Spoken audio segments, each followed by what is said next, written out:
were walking around Vegas, and like I was contemplating what the best route home was going to be, and like from my time in Colorado, I knew I-70 pretty well, and was like, you know what, that's an easy direct route, and like we can pretty much haul ass, and like there's nothing to distract us to stop. Yep. And it was a little bit busier than I-40, so like if we did feel the need to find a hotel at 2 a.m, a lot easier to do on 70 than it would have been on 40. Yeah.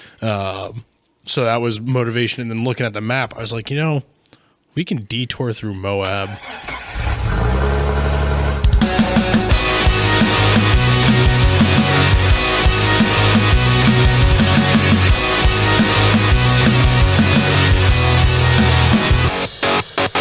All right. Welcome back to the Dirt Drive Podcast. I'm Trevor, and today I have here with me PJ. What up? And Tom. Yo. Tim is out today because he's a bum. But we are going to do something a little bit different today. We are going to do a product review of one that we got to use pretty substantially for our road trip out to SEMA. As some of you may remember, initially our goal was to kind of shitbox our way out there and do a whole thing, and unfortunately that didn't end up working out quite as well because things cost money and we're all poor. But we did manage to rent a vehicle, and we got lucky enough that, being an off-road podcast, we got to use a Cherokee Trailhawk that we kind of stumbled across at the rental lot. We were told, go to that row and you can pick whatever, and we kind of set our sights on this one Nissan Rogue that we saw that was pretty much brand new. And then Tom just happened to be walking around the back end of it to kind of check the cargo area to make sure we would have enough space for all of our stuff. And he looked down the row and saw red tow hooks, and like a kid in a candy shop, just took off running and was just going, are those red tow hooks? Are those red tow hooks? And so, we managed to snag that. And so we're just going to kind of walk you through our impressions of it and how well it handled both on-road and off-road, because we did get to do a little bit of off-roading with it. I think at this point we're qualified enough to make decisions on as a consumer. Right? Like we do have the benefit of getting to play with and poke around in quite a few things. Quite a few different vehicles at different times. Like, PJ had the pleasure of working on the little baby Bronco at the shop the other day. And actually didn't hate it. That was very easy. Aside from the side steps. Well, that's just too small. That was user error. Yeah. But I think I think what we typically run into is when we do get something new at the shop, we get to test drive it, but it's quick little test drives, make sure the alignment's good and all that stuff. This was a full-blown... We logged legit miles on this thing. We picked it up just after it had an oil change done, and when we dropped it off, it was due for its next oil change because we had put 4,800 miles on it. Yeah, something like that, and logged 70-ish hours in it, 80 hours. I think we did a pretty good job at bouncing around and each getting equal time. And I think I'm the only one that drove it on dirt. But that was mostly for insurance reasons. Snow. Snow. Well, there's dirt under the snow. But I guess let's start out with the interior, right? Where we spent all of that time. I was blown away by how comfortable those seats were. I was really not looking forward to that long of a road trip in a Jeep per se, because in the past, the Cherokees have not necessarily been known for their comfort on long trips. Well, we had a lot of stuff, and we're a lot of man. And we were looking back at the Expedition thinking, God, we're going to bottom this suspension out, and it's going to be terrible, but it was very comfortable on the way there. I mean, it was great. It was very impressive. I mean, I don't have issues sleeping in a car to begin with, but I slept pretty well in that thing.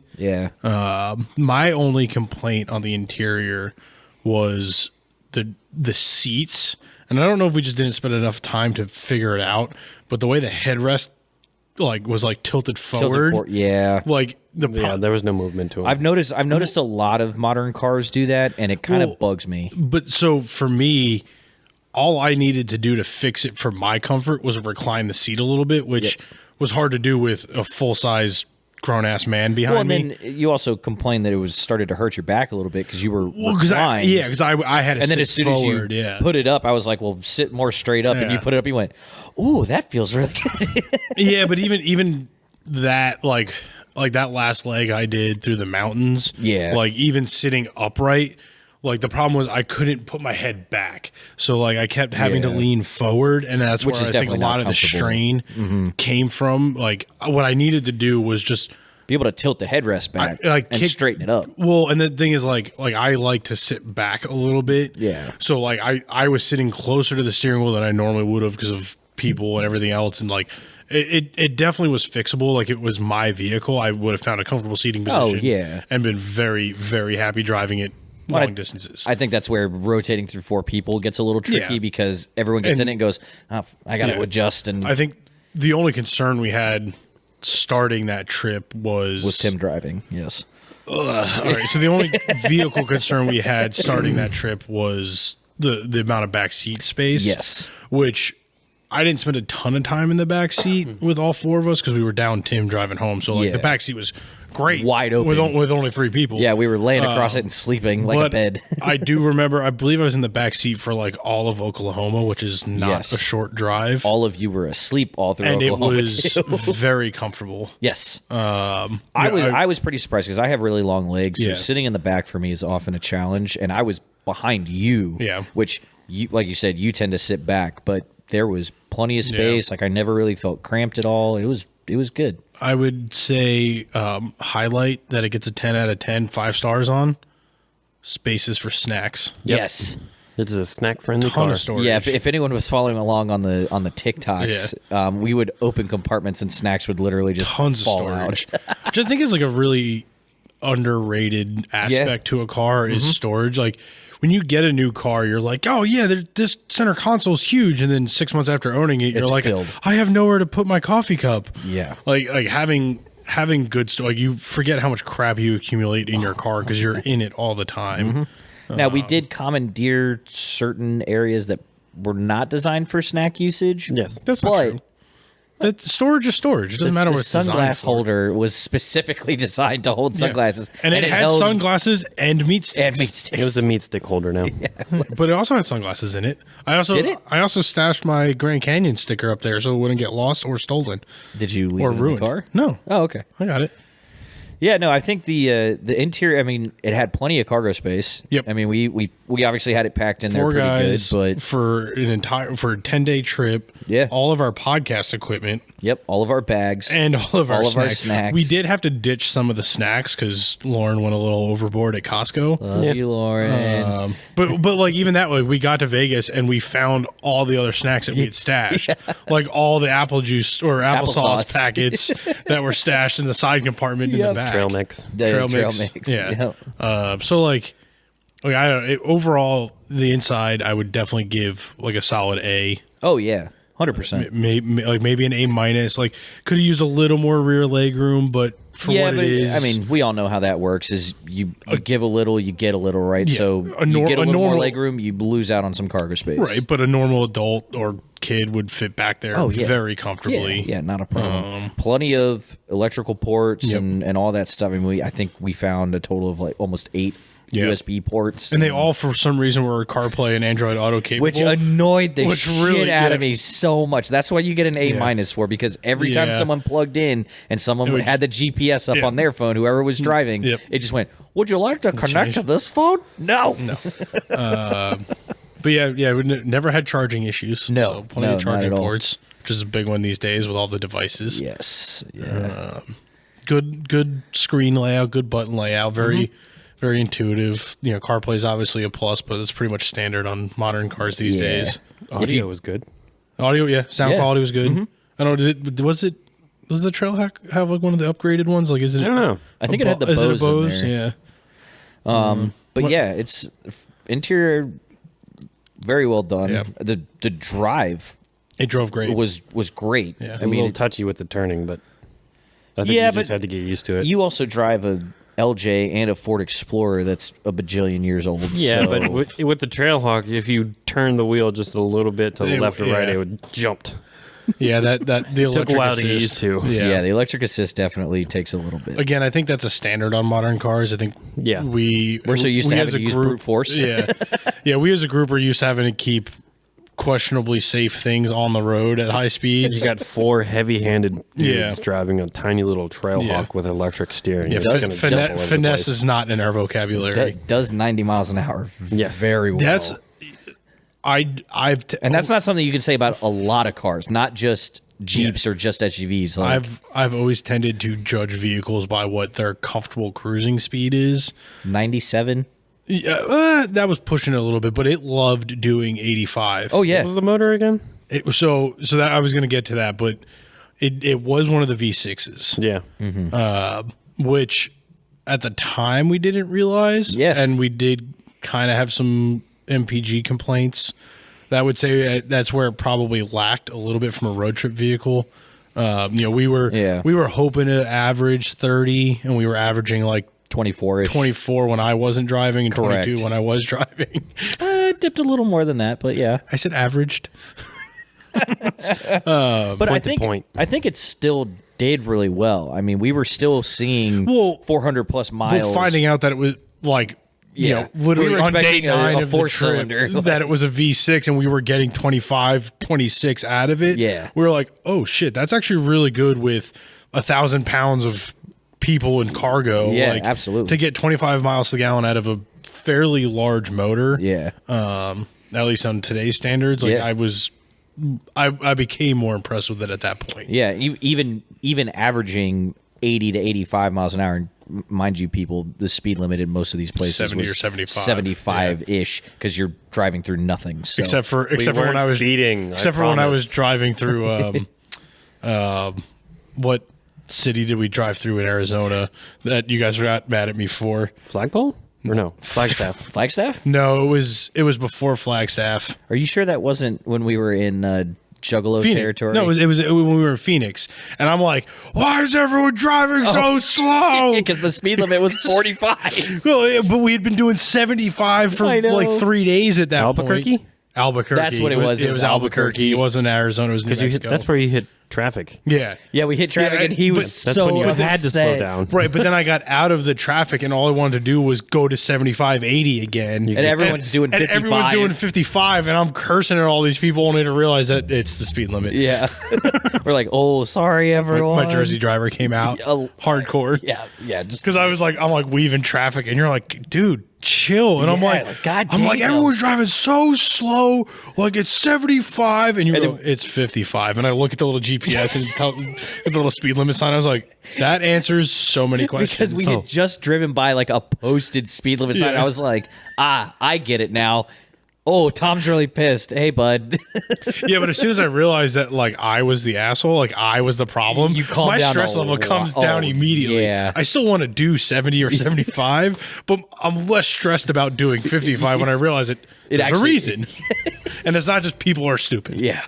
But no, that thing cruised Really well. really well. Yeah. I'd be interested to see it not as weighed down. Yeah. Right? Because obviously you put a lot of weight in something, it tends to, sometimes it levels stuff out, sometimes it does some wacky stuff, but PJ, how'd you feel about the headlights? You logged a lot of nighttime miles. headlights I'm still not a fan of the really thin headlights on those things. Yeah. I can concur. Visually or from a lighting standpoint? Yes. Yeah. Like, there's no point in making them The squinty Jeep looks like that. high. Yeah. Like, squint, it's mint. that's like our generation's square headlights. Oh, interesting As perspective. in, like, 20 years from now, people are going to be like, those old heads are just hating on it because it's different.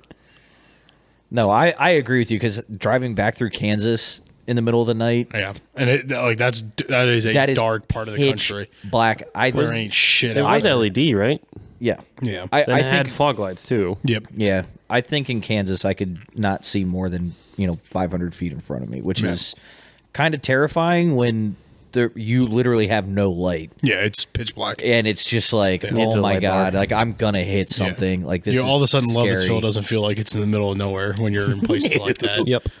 All I had to guide me were the windmill lights in the distance. The red lights constantly blinking. I'd be like, this is like the sirens from the Odyssey. They're just calling me. Like, I don't know. I don't remember anything standing out as bad about it. This week, we'd like to thank our partner over at Rocktrix Wheels. Rocktrix has been independently manufacturing parts and accessories for the off-road industry for well over 10 years. Rocktrix offers the best, high-quality, high-strength aluminum wheels for all your off-road needs. You can use Dirt Drive 5, that's Dirt Drive, the number 5, for 5% off your entire order on the website. You can find their website linked in today's show notes. Thank you, Rocktrix, for supporting today's show, and thanks to all of our listeners for supporting companies that support us. No, I think I feel like PJ, and even given it had like the more aggressive tires, obviously it's the Trailhawk. Yeah, I believe they were Firestone Destination ATs. Yeah, but typically you. I thought they were all-terrains. As I said, ATs. Destination AT, all-terrain. I thought they were BF.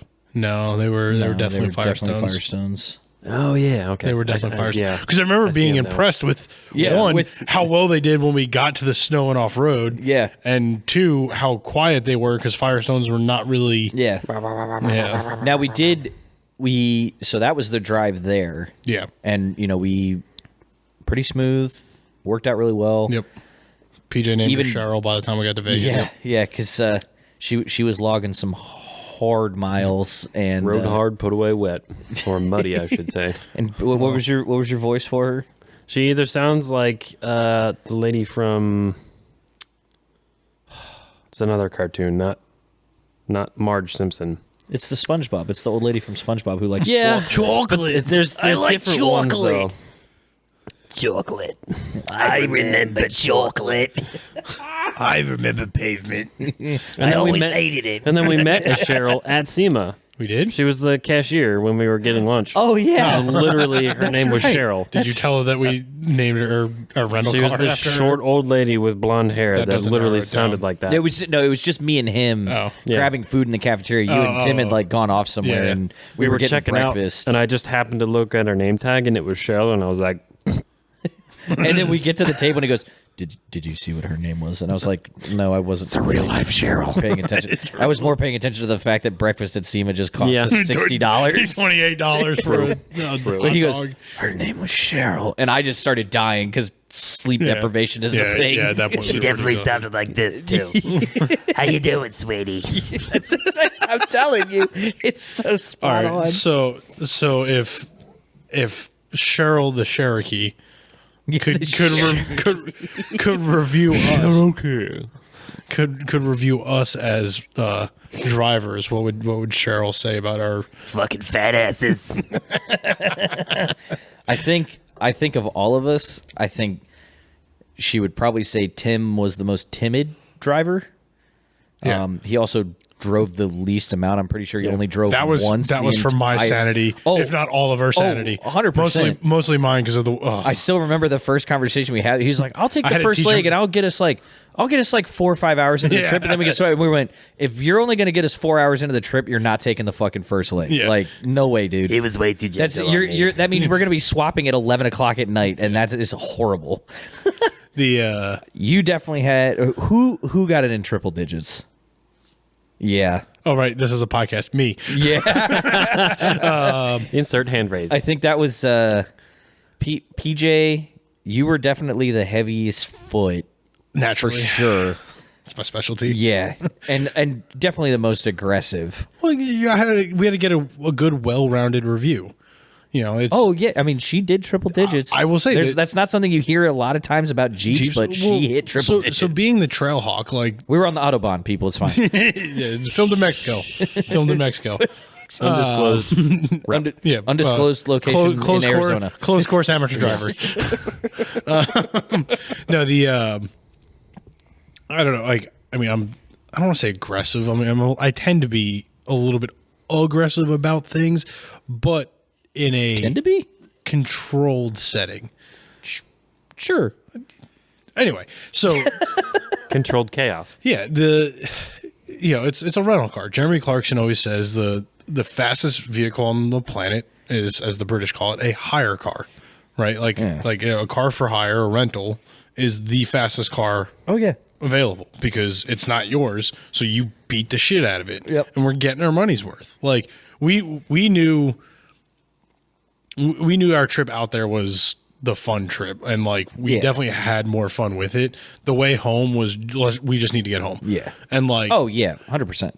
Like I think she would rate PJ as the most unfortunate of the group. PJ definitely got. Did you drive during the day at all? The whole trip? Did you have any? I think on the way back he did. Yeah.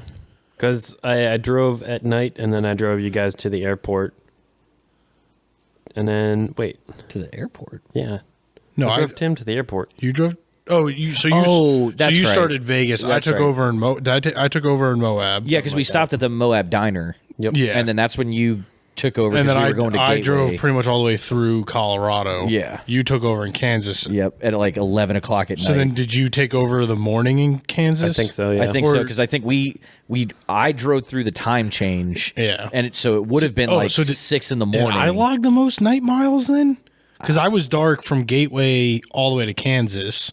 And then I got the last leg from West Virginia home. You may have officially done the most nighttime driving. No wonder I had a headache for 3 days after that. But drive. Kansas was horrendous. Yeah, Kansas is the worst. I'm actually kind of glad it happened at night because it really limited like what I could see. I think I would have been even more depressed if it was during the day and I could just see the nothingness. I'll be honest, I was a little strategic about when I was driving so I wouldn't have to drive in Kansas. Now that we're home and we were talking about it, that there was a slight strategy involved there. I will say the cruise control through Kansas, because there was literally no one around, was definitely set to 89 miles an hour. Yeah. I wasn't ready to do the 90 because I was like, Well, so there's a saying, at least on the East Coast, where speed limits are 65, under 80, you'll never see a 80. Yep. That same math applies when the speed limit's 75. If you keep it under 15 over, you're good. Yeah. And that was my goal. It's like, if I'm 89, and the best part 14 miles an hour over the speed limit. The best part was at 3 o'clock in the morning, there were still people passing me. Yeah. So I'm like, I'm golden. I'm just going to leave it. Yeah, that's the other rule of thumb is don't ever, like, as long as somebody's passing you, you're good. Now, we did run into some hiccups after driving through the snow and mud. So let's get through the important part here. Because there is one big factor that we haven't discussed yet. This was a Trailhawk. Yes. This is the quote unquote trail rated, top of the line, most sophisticated off road version of the Cherokee, which is, for you Jeep nerds like us, it is the KL chassis. Yep. The Kilo Lima. Yep. It was a 20. I think it was a 21 or a 22. It was a 20. I think it was a 21. 21. Yes. So I know I think there's a redesign coming out. I think for 23. Yes. Very subtle. Because it's changes. been around since 18, I believe. I think it's 16. Actually. Is it 16? I think PJ's looking it up. No, he's looking up the snow driving. Oh, that was a good. We'll post that up as part of this. So yeah, I mean we've definitely talked about how we got to like our trip out there trying to drive as much of historic 66 as possible, and everything was so depressing, and that by the end of the week at Vegas, we were like, there's no point in going back the same way we got here because there's nothing for us to see. The whole point of going that way was 66, and we covered all of it. And now we did determine that will definitely be the best way if we ever tow something. Yeah, way there. less mountains. Yeah, way flatter. So definitely a benefit. Yeah, and I think it is from it's still a very beautiful drive. Like, don't get that wrong. Like it's just the places that we were trying to stop from a history standpoint were disappointing, very disappointing and heartbreaking to say the least. And I think we were still having enough fun that we wanted something new and exciting for the drive home. And the best way to do that, test out the off-road. Right. So we were we were walking around Vegas, and like I was contemplating what the best route home was going to be, and like from my time in Colorado, I knew I-70 pretty well, and was like, you know what, that's an easy direct route, and like we can pretty much haul ass, and like there's nothing to distract us to stop. Yep. And it was a little bit busier than I-40, so like if we did feel the need to find a hotel at 2 a.m, a lot easier to do on 70 than it would have been on 40. Yeah. So that was motivation. And then looking at the map, I was like, we can detour through Moab, and I know a dirt road, like it's an actual road, like it has stop signs and street signs, but like I know this road well enough because I used to take it all the time from where I lived in Gateway, Colorado to Moab. Yep. And it's basically the bypass instead of going all the way out and around on the interstate. Yeah. Yeah, because we cut out driving through Salt Lake City by doing that. Yeah, I mean, you kind of miss Salt Lake even on 70, but yeah, like 70 from Vegas kind of does like the northeast angle, and then you cross underneath Salt Lake and you hit Grand Junction, Colorado, and then it's basically due east home. Yep. So what we did was we hopped off 70, cut about 45 minutes south into Moab off of 70. Great diner. Had lunch. Moab's such an awesome town. Like you could just like that place is a destination in itself. Oh yeah. But we felt a little underdressed at that point because we hadn't done any off-roading. Yeah. And there was like Subarus covered in mud and lifted Jeeps covered in mud. Like and here we are in a Cherokee with New York license plates. Yeah, we're like clearly in a rental and So out of sweatpants place. and flip-flops. Like I think I was wearing my Crocs in the diner. Oh yeah. And that it's like diner was delicious. so good. And like I'm like, all right, here we go. We're wheeling this thing, and I kind of forgotten the whole mountain aspect from a weather standpoint. And like as we were going through Utah, we realized, oh shit, it snowed here like And it was yesterday. It was an impressive like hard break. Like it wasn't like the road started to get a little covered. No, there was a solid line in the road. The guy who plows that road has been plowing that road for the last 35 years, and he knows exactly where the pavement ends. Oh yeah, and he's not plowing an inch further than he has to. Nope. And like it was one of those things where like, all right, well, we'll see how bad it is. Worst comes to worst, we wasted a couple hours and we get back on 70 and go from there. And it's a trail hawk. We did have stuff to air down. We did have a tow strap. Didn't use it. Yeah, we almost needed to. Yeah, almost. Because I definitely overestimated the capabilities of the Trailhawk initially, and it slid straight into the snowbank. And we're talking 500 feet into driving into the snow. And then I was Did like, any of us actually look over the edge? Like, No. what do you mean? Like no. Rule number one when you're driving Yeah, on a mountain like when that. we slid the 2 feet before I took the picture in the snowbank. No. Yeah. No. That's Okay. So- that's fucking rule number one. Dude. Both of you never guys look over were on the edge. driver's side. You never Yeah. look over the edge, bro. But as soon as you Like, ever. I can tell you from experience, on roads like that, you go where you look. Yeah. And that's like the worst thing about driving on those roads, are you miss so much of the scenery because the last thing you want to do is drive off the cliff. Yep. And when I say cliff, like It's a cliff. Like You're not dead. like the Blue Ridge has some good cliffs.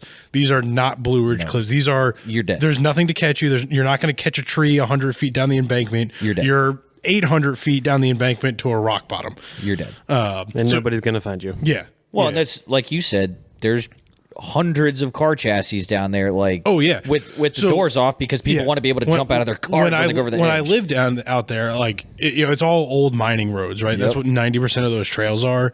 And if you do, like when you hike them, or you stand there and you look over and you see these cars and these trucks and stuff, and they never have doors.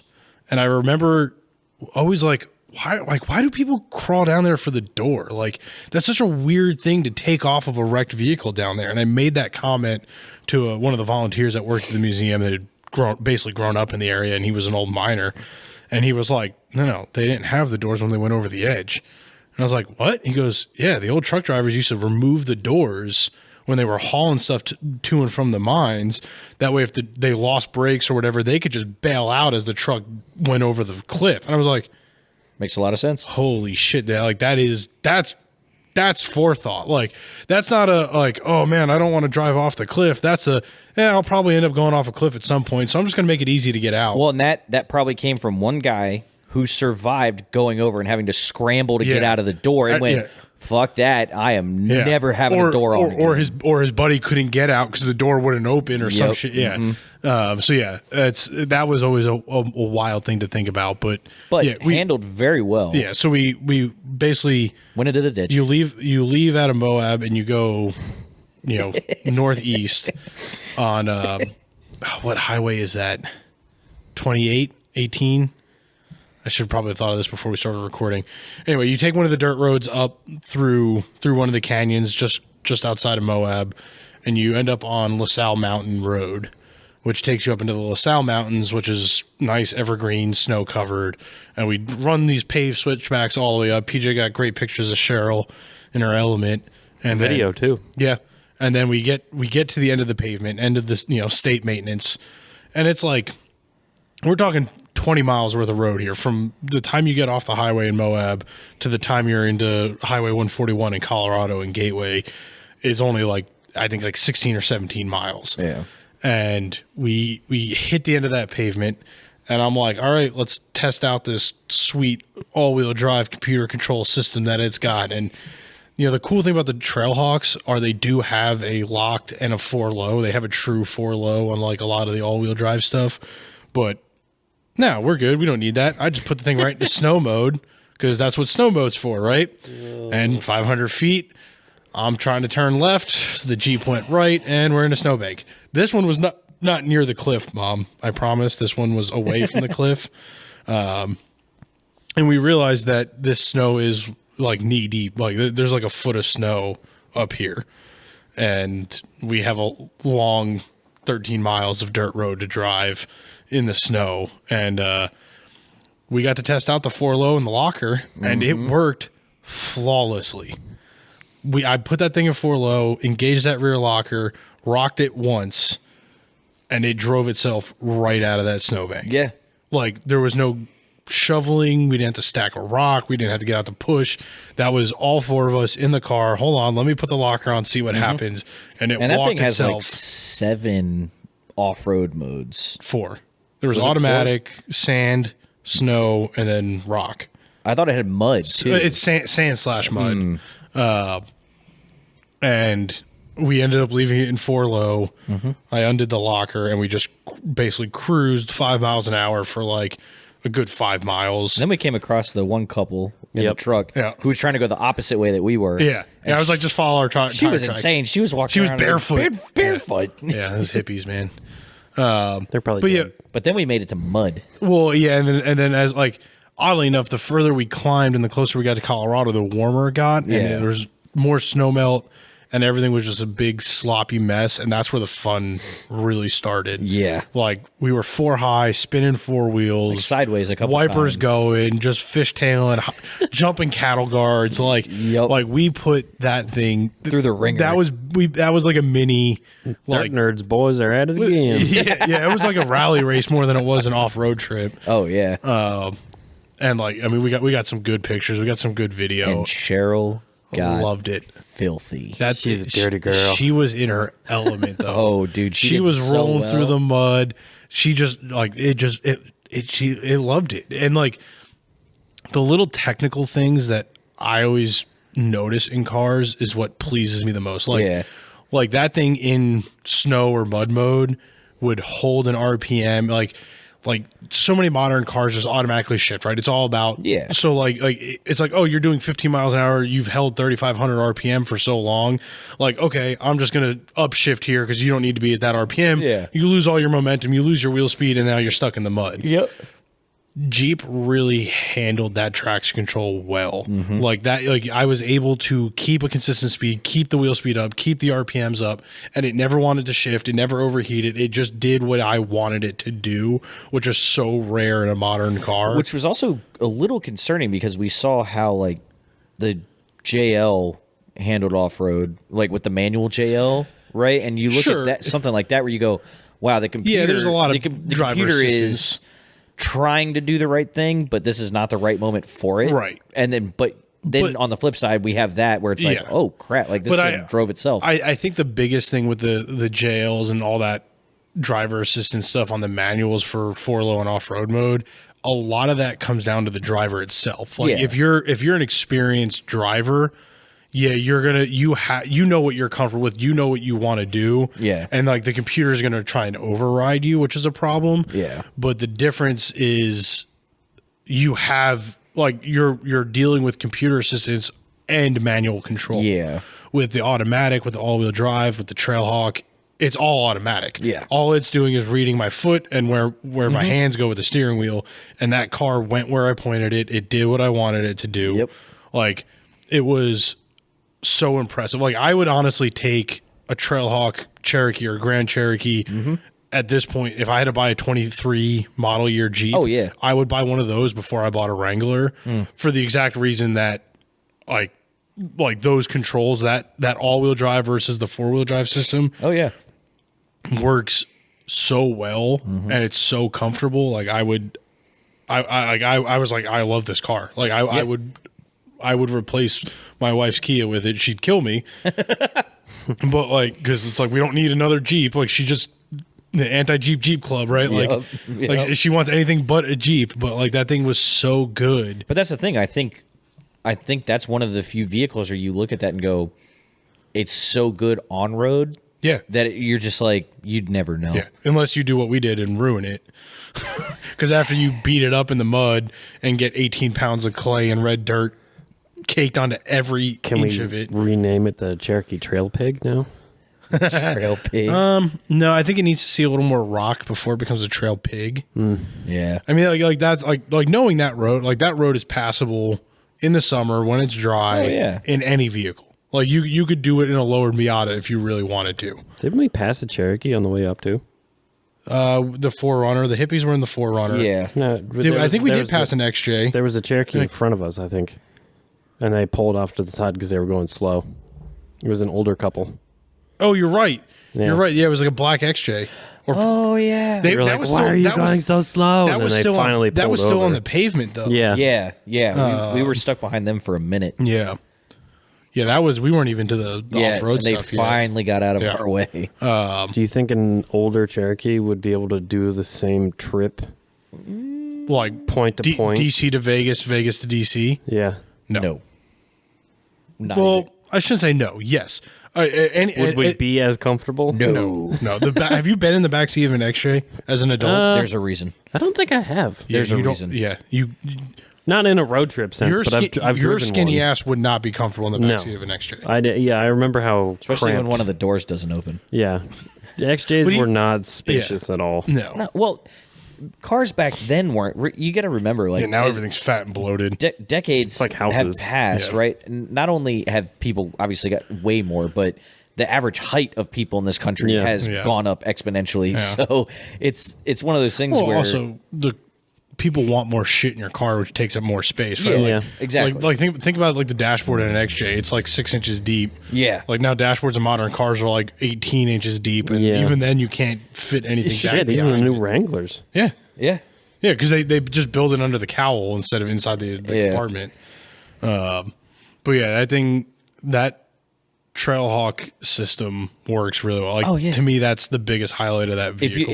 If you're gonna be just that kind of like weekend warrior going on camping trips and using it in that sense, it's great. Like obviously we didn't rock crawl with it. It's a rental car. Like we weren't trying to like fuck it up or anything. Yeah, and we figured we were safe enough doing it off road because like it's a mapped road. It's on Google Maps. You also knew the area. I knew what we were getting into. Yeah, so, minus the snow. I didn't account for snow. Well, but it was November. To your point, it's on a map. Like we weren't on just some random dirt road. Yeah, if we had blown a tire out, roadside assistance does exist out there. Yeah, like, it's not the middle of nowhere. So I think for the person who's like, I want to go run this at Peter's Mill, run this at Flagpole. Don't do it with a rental car. Go buy one from the dealership and do it with your personal Trailhawk. Correct. Yes. Yeah, Rusty agrees. But yeah, I mean, it really did exceed expectations. I mean, we set kind of a low bar for it because it is a Jeep product. Somebody must be here. And Rusty better shut up. But Rusty also likes the Trailhawks. But I think we had set kind of a low bar for it, which helped it exceed it so much. But obviously, with our experience with Jeep products in the past, you kind of walk into that going, trail rated, quote unquote, okay. Like what? No, it definitely is trail rated now. At least Cheryl is. It's not mall rated. Yeah, I think it kind of is. Yeah. We went to Planet 13 and and that's the thing is like it did all of it well. Yeah. Right? Like, none of our trail rigs would have been fun driving across the country. No. Also, they would have been very like I was more surprised by the fact that we got into Vegas, right? We stopped at Adams. We got right back in, went to Del Taco, Yeah. and then started driving around the city. And Cheryl ate it Right. up like it was nothing, Well, right? I feel like after that long of a trip, any one of ours would have been like, please let me take a break. And any of our listeners that watch any of the Ultimate Adventure stuff, like everybody breaks on the highway miles, right? Oh, yeah. Like these trail rigs are designed to get beat up and then not drive 60 miles an hour. Yeah. We did the exact opposite. Like that thing literally was not stopped or shut off for 28 straight hours. It got an 8-hour break while we slept in Flagstaff, drove another 8-9 hours to Vegas, got parked for 4 days, and then was home. right back on the highway, Off-roaded. sprinkled in 20 miles of snowy dirt, like sticky mud. And like when I say launched it over a cattle guard or two, we launched it over a cattle guard or two. 4 tires left the ground. Yeah. And it Can confirm. ate that shit up. And then after that, it still had to drive another 30 hours. Yeah. Like Gateway to DC is still another 30 hours. And she was still doing 85 miles an hour. Not on as average. smoothly as it was before. Now, again, I will reiterate. I think we lost wheel weights. Once the car wash was done, It was better. it definitely was significantly better. I think we did lose some wheel weights in the Definitely mud. lost wheel weights. We gained mud and lost wheel weights. Now, I will say from an aesthetic standpoint, couldn't tell. you couldn't tell, but Cheryl looked damn good covered in mud. Oh, yeah. Like anyone who's That considering dark cherry red. anyone who's considering taking their Cherokee off road through some mud, like it wears it well. It was well deserved. Yeah. It did fantastically. Yeah. And it was. I wish I could have seen more people's reaction to the New York license plate driving eastbound, covered in mud. Well, but that was like I forget what state maybe it was Ohio. We stopped in like outside of like Columbus to get gas. Oh, yeah. And like the three of us piled out of the car, like just disheveled. We were muddy. The Jeep was your muddy. pants got I was covered in mud. He was still wet from the knees down from taking pictures in the snow. And like we're like shuffling through this rest stop, and people are just like, "What the hell?" And then like there's just mud flaking off of the cars we're driving away. It was fantastic. And for those who are on the East Coast who have never been to the West Coast and seen that kind of snow, PJ's knees weren't wet just because his pants got wet and it traveled up. We have the picture. We were on the road. He got out to take a picture and walked off to the side. And at one point, it was ankle deep. He took one more step, and then he was knee deep in snow and just stood there. Pretty close to my thighs. Yeah. I mean, it was up there. Yeah. And it was all fresh powder. Like it had just happened within a day or two. Yep. And it was fantastic. Well, the other swing that I love is like we were in t-shirts in Moab. Oh yeah. 45 minutes later we were in knee-deep snow, and then we were back in t-shirts in Colorado on the other side of the mountain. It's like wild. it was It's wild. But yeah, that I think that car is very underrated in the off-road community. Like everyone gravitates to the 4Runner and the Wrangler, now the Bronco. Like, you know, there's a lot to be said for the capabilities of those three vehicles and the idea of a solid axle and leaf spring from a gear carrying capability. Yeah, for independent front suspension. But if you're truly a weekend warrior that maybe does an overnight camping trip once a month, if it is that, a solid option. These Trailhawks are way more capable than you would think. They're way more capable than people give them credit for. You can easily drive it every day. I mean, I know they're, you know, it's like, it's not a real Jeep, it's a Fiat, and they have their electrical issues just like it. But at this point, every modern car has a problem. Oh yeah. And it's, you know, what do you get out of it?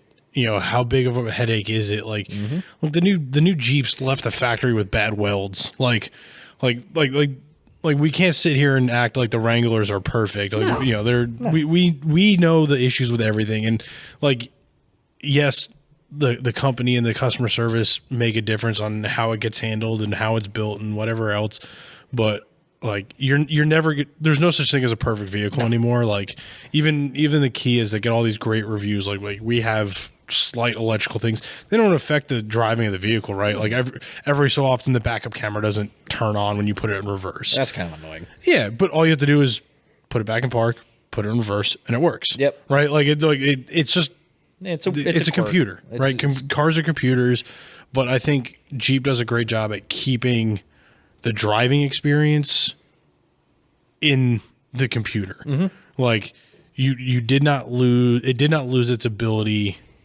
to do what a Jeep does. It's not a replacement for the XJ. Nothing will replace the XJ in awesomeness, but it does. I do think the Trailhawk Cherokee specifically wears the Cherokee badge well. Yes. And once it gets the dual turbo straight six in it, just fix the headlights. That's all. Fix the headlights. I do think the 23 design has bigger headlights. Yeah, because that's actually that's been a complaint, not just from the consumers, but from the actual car community of like, hey, this is not really as great as it. Like aesthetically, a lot of people really like it, right? It's that sleek, modern, futuristic look, but people quickly realize like, ooh, this doesn't really light the road up very well. Was it the Patriot? The 23 is better. It's a little better, yeah. Was it the Patriot or the Liberty that had more of a Cherokee look to it? The Liberty. The second generation Liberties. Yes. Oh wow, this is actually. So the non-Trailhawks on the 23s are starting at $29,000. That's not bad. That's pretty good for an entry level. What's the Trailhawk at? I don't know. This is Edmunds. Oh. So what it is, they say Con sluggish acceleration with the base engine. That's why we didn't really notice that. Yeah. It definitely did lack cargo space compared to other things in the class. Yes. Yes. But that being said, it was still... It was enough for usable. It was very usable. And, you know, again, we had a little bit, probably extra leg room because with the Cherokee is obviously still a little bit smaller than the Rogue. Yep. Right, that we were looking at. So if we had more cargo space, I don't necessarily think that back seat would have been as comfortable. So I think they managed to design that well enough around worrying more about the personal comfort. Compass. What? As I'm looking, I think the Cherokee's been discontinued. That's the Compass. Oh. Yeah, I think they did a better job with the aesthetics and the exterior of them on the Compasses. Well, so when that new body style of Compass came out, I really liked it because it was like that mixture between the Renegade. There's a Compass Trailhawk. Well, of course, there has to be. This week, we'd like to thank our partner over at Rocktrix Wheels. Rocktrix has been independently manufacturing parts and accessories for the off-road industry for well over 10 years. Rocktrix offers the best, high-quality, high-strength aluminum wheels for all your off-road needs. You can use Dirt Drive 5, that's Dirt Drive, the number 5, for 5% off your entire order on the website. You can find their website linked in today's show notes. Thank you, Rocktrix, for supporting today's show, and thanks to all of our listeners for supporting companies that support us. And we'll test drive that one too. Yes. That needs to be like our Rubicon right there. That mountain pass. Oh. That's how we test our vehicles now. Yeah.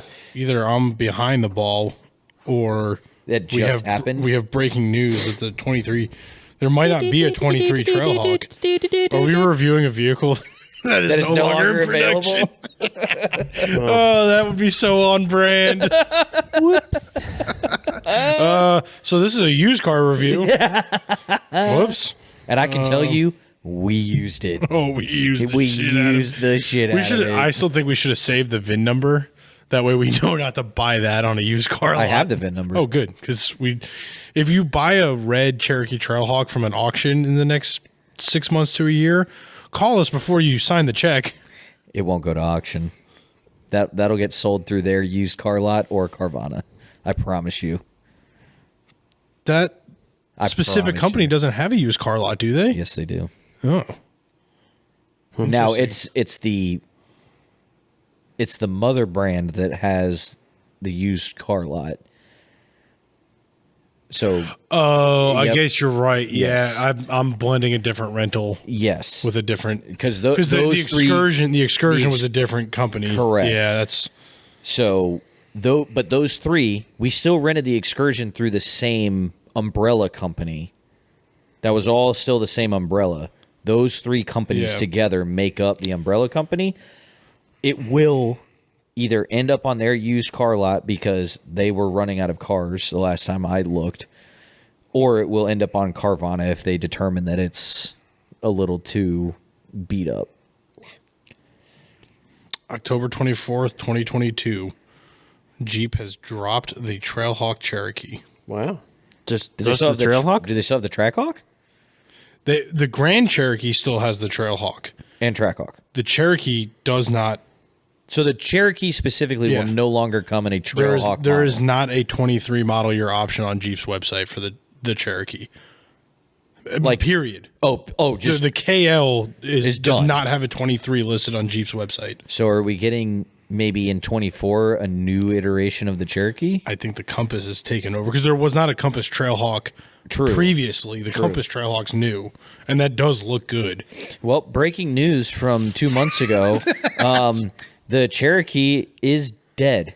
Yeah, that's I saw one of those in Leesburg not too long ago. And you know what's really disappointing about that? Ooh. You know what's really disappointing about that is as we sit here and do this review, and obviously it's a little late from when we actually drove the vehicle, that just goes to show right there how undervalued that vehicle was and how few people put stock in it. So because that's a great vehicle as we've determined in our experience. And it's no longer available because enough people looked at it and went, that thing's not really trail ready, and nobody really gave it a chance. And now we've lost a great, kind of average Joe weekend warrior off-road They'll vehicle. still be there. They just won't make them. But it's the continuation, and then people lose interest, and then it's meh. Also, you got to imagine the people who own them probably beat the shit out of them. There's nothing official saying that they're not doing a 23 Cherokee, but they also haven't announced anything. I feel like we're pretty late in the year for them not to have announced a 23 version. But they are. I don't know if I would fully trust Motor Biscuit. I wonder if some of that was the political naming stuff. Well, so I've said Jeep is going to shoot themselves in the foot here soon because they have too many competing vehicles. Correct. Like the Compass and the Cherokee literally were fighting for the same spot. It's the same thing that happened with the FJ and the 4Runner with Toyota, which is why they discontinued the FJ because the Manchi and the Dakota. Yeah, but those aren't under the same name. They were. It's Dodge. Oh, but it's not a Jeep. It's not a Jeep Dakota. It's under the same brand though. It's the same. No, it's the same manufacturer. Same different manufacturer. brands. Dodge and Jeep are two But I'm different talking brands, like with the FJ and the 4Runner, those are both Toyotas. Right. With the Compass and the Cherokee, those are both Jeeps. They are literally fighting for the same spot on the roster. Well, and they're in the same not class. They're both mid-size to compact SUVs. It's not like the Colorado and the Canyon are fighting, right? It's GMC and Chevy. The Sierra still sells very well, as does the Silverado, right? Like, they're the same company. Right. Yeah. Right? It's just they're all General Motors, but it's two different brands. Yeah. But where Jeep has the Renegade, the Cherokee, the Compass, the Recon EV concept that they just announced, that's 4 mid-size SUVs that are all competing against each other as Jeep vehicles. Would you say people want a Dodge Durango or a Jeep? Jeez, blah, blah, blah. I think the Jeep Grand Cherokee probably comes to people's minds more. Yeah. Right? Like, I think the Durango obviously is very well known. Anything with a Jeep badge sells better than its matching off-brand competitor. Yeah. Like like right now, you got to remember the Dodge is like the everyman brand. It's their performance brand, right? Yeah. Like that's why the Charger, the Challenger, the cars are all branded Dodge. The trucks got removed from Dodge. Became Ram, which is their own brand. But it's billed as like the everyman vehicle, right? Like a little bit more basic, more affordable, but still good product. Yep. The Durango is in that same vein where you look at it and go, do I need a big SUV? Yes. Do I want to pay the price tag for this Tahoe? No, I can get a Durango. Yeah. Or if you want to go luxury in the same manufacturer, you can get a Grand Cherokee. Yeah, I think too. Also, like the Dodge side of it's always been more of the on road. Like, it's got the Durango's got lower valances, bigger wheels, street tires. Where the Grand Cherokees are coming with the Trailhawk package. It's got a little bit of a lift kit, all terrains, 17s versus 20s, like that kind of stuff. But like even on that same note, like they're doing the same thing with the full size stuff. They have the Cherokee L, they have the Wagoneer, they have the Grand Wagoneer. There's the new Wagoneer EV. Like they have all these vehicles that do the exact same thing. Like why would you make the Wagoneer Grand Wagoneer, which I get it, it's bigger than the Grand Cherokee L, but you have 4 different third row SUVs. Yeah. Like you could have left the Grand Cherokee alone. You could have just, and that's the thing is they still have the Grand Cherokee 2-door. Like why did you make like your Wagoneer? You could have the Wagoneer be the Grand Cherokee L, the Grand Wagoneer be what the Wagoneer and Grand Wagoneer are, and then have the Grand Cherokee as just the 2-row full-size SUV. It would have been easy. But and that's like I think they're starting to thin it down. Yeah, and you said it previously too. It's they're potentially going through a little bit of an identity crisis, right? Well, I think they're trying to capitalize on the boom that is off-roading. Yes. And they're just like because anything with a Jeep badge sells.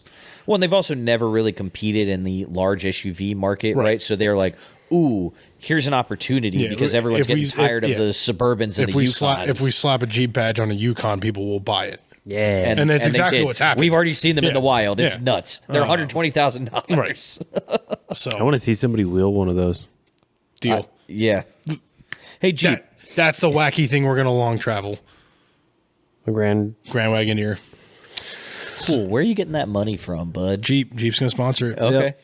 Jeep, you hear that? Jeep Safari 2023. You hear that? You might as well get your signatures ready. We're gonna Baja one of your Baja Grand Wagoneer. Just the Mint 400. We're gonna with a full interior. With a full interior. That we thing with the overland stuff. No. It's got a big V8. Full interior. He's into four of us in it with helmets and harnesses. Full leather interior. XO cage. Long travel. No windows. Okay. And an espresso machine. You got to take the windows out. We're going to go full fucking Ricky Bobby, pinkies out, sipping espresso, doing 100 miles an hour in the desert. Well, yeah, and then when we drop something, we get to utter the classic line of, "You made me spill my macchiato." I love all of our listeners, but damn it, people, can you please buy some t-shirts so we can do this? Buy our stuff. If you guys buy enough t-shirts, we will buy a Grand Wagoneer and Baja the shit out of it and race it in the Mint 400. Like I don't like start buying the t-shirts. Like Christmas. Oh, this is gonna come out after Christmas. Damn it, future's past. I like how that's our bit now. Tube doors with nets. No. I want a full body, like, because I think that's the bit, right? It's just true sleeper status, like, because like race cars aren't comfortable, but we're gonna. What about weight savings? We're not trying to win. We're just doing it.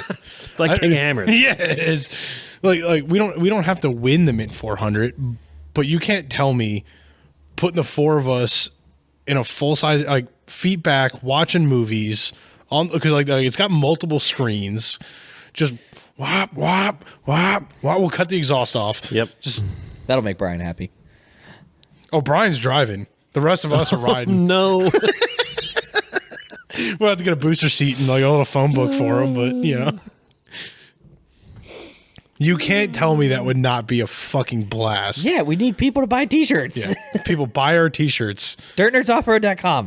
Go to the swag shop. Late Christmas presents to all your cousins, second cousins, third cousins. Yeah. I mean, Valentine's Day is almost here.